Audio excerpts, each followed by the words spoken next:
Ecclesiastes.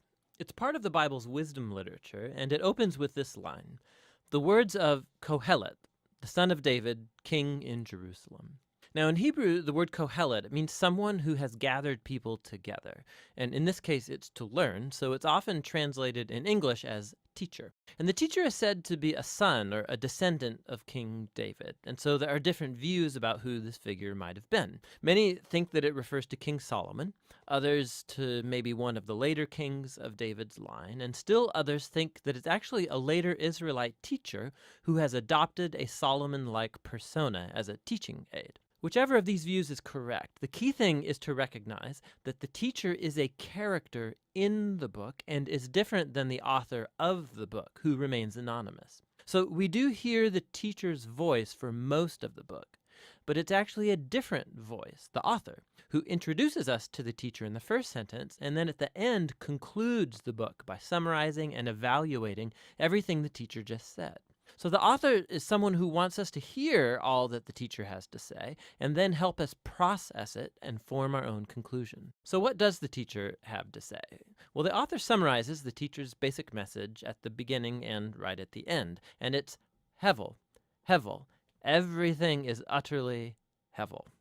Now, most English Bibles translate this word Hevel as meaningless, but that doesn't quite capture the heart of the idea. In Hebrew, Hevel literally means vapor or smoke, and the teacher uses this word 38 times in the book as a metaphor to describe how life is, first of all, temporary or fleeting, like a wisp of smoke. But secondly, also how life is an enigma or a paradox.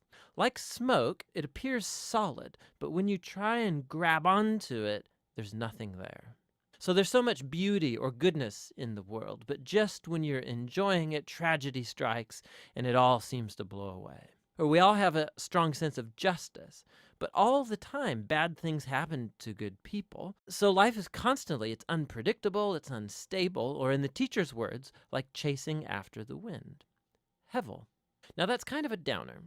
So why is he saying all of this? The author's basic goal is to target all of the ways that we try to build meaning and purpose in our lives apart from God. And he lets the teacher deconstruct these. So the author thinks we spend most of our time investing energy and emotion in things that ultimately have no lasting meaning or significance.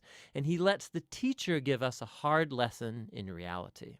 You can see this most clearly in the opening and closing poems, which focus first of all on time and then on death. So the teacher says, you can spend your whole life working and achieving because you think that makes your life meaningful. You should really stop and consider the march of time. For all of the human effort that takes place in the world, nothing really ever changes. So sure, we develop technology and we build nations that rise and fall, but go climb a mountain and see if it cares. It was there long before any of us, and it will be here long after. I mean, no one's even going to remember you or anything you did 100 years from now, but that mountain, it'll still be there. And the ocean will still be breaking on the beach, and the sun will still rise and set. And so time will eventually erase you and me and everything that we care about. And if that's not disheartening enough, the teacher also can't stop talking about death all the way through the book, but especially in this poem near the end. He says death is the great equalizer, and it renders meaningless most of our daily activities. It devours the wise and the fool, the rich and the poor, no matter who you are, what you've done, good or bad, we're all going to die, and it's inescapable.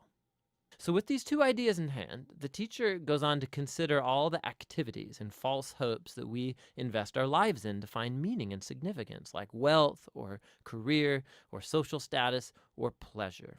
So you think working hard is going to make life worth it? Think about the stress and the toll that takes on you, all the anxiety and the sleepless nights. And by the time you actually earn some wealth, you're going to be too old to enjoy it anyway. And then by the time that you have to pass it on to someone, they may not even be someone who cares about anything that you did. Or maybe you think pleasure is going to make life worth it for you. Go for it. Live for your vacations, live for the weekend party. Monday always comes.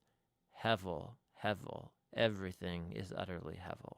So what does the teacher advocate then? That we become pure hedonists or relativists? Well, no, that would be Hevel too. The teacher acknowledges the ideas from Proverbs that living by wisdom and the fear of the Lord, that these have real advantages. On the whole, life will probably go better for you. See, but the problem is that even living by wisdom and the fear of the Lord, they're hevel too, because they don't guarantee a good life. Good people die tragically, and horrible people live long and prosper. There's just too many exceptions. And so even wisdom is hevel. Again, not meaningless, but an enigma.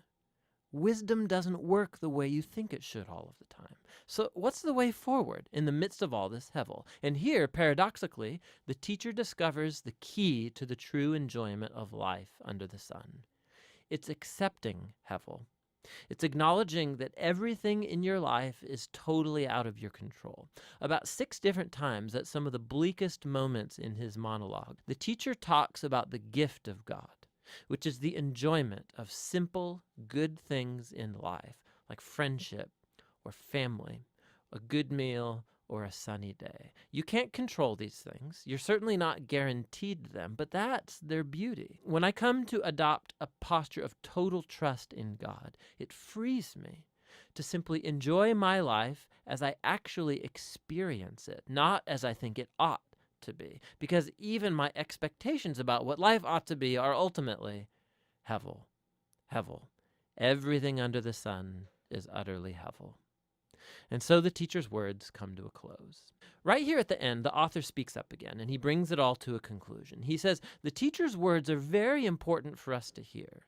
He likens them to a shepherd's staff with a goad, a pointy end, which might hurt when it pokes you, but he says the teacher is trying to poke you to get you to move in the right direction towards greater wisdom.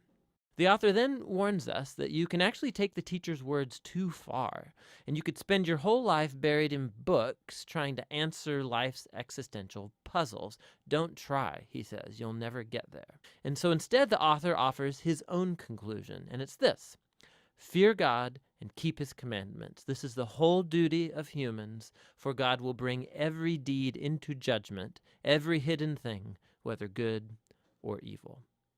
And so the author thinks it's good to let the teacher challenge your false hopes and remind you that time and death make most of life completely out of your control. But what gives life true meaning is the hope of God's judgment, the hope that one day God will clear away all of the hevel and bring true justice to our world. And it's that hope that should fuel a life of honesty and integrity before God, despite the fact that I remain puzzled by most of life's mysteries. And that's the wisdom of the book of Ecclesiastes.